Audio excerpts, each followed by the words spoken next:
बार्शीमध्ये घुसखोरी करणाऱ्या बांगलादेशीयांना दहशतवादी विरोधी पथकानं ताब्यात घेतला आहे।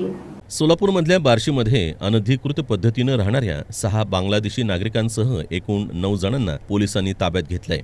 बार्शी शहरात अवैधपणे राहणाऱ्या 5 महिला आणि 1 बांगलादेशी पुरुषाला अटक करण्यात आली आहे।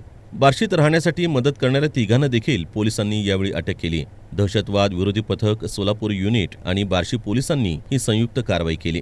बार्शी शहरातील तेलगिरणी परिसरात विनापरवाना 6 बांगलादेशी राहत असल्याची पोलिसांना माहिती मिळाली। त्यावरून पोलीस पथकाने बांगलादेशी नागरिकांकडे पासपोर्ट, व्हिसा यासह भारतात राहण्यासाठी लागणाऱ्या परवानगीची कागदपत्र मागितली असता त्यांच्याकडे कोणत्याही प्रकारची कागदपत्र आढळून आली नाही। दरम्यान धक्कादायक बाब म्हणजे यातील 2 बांगलादेशी नागरिकांकडे बनावट आधार कार्ड आढळून आलं।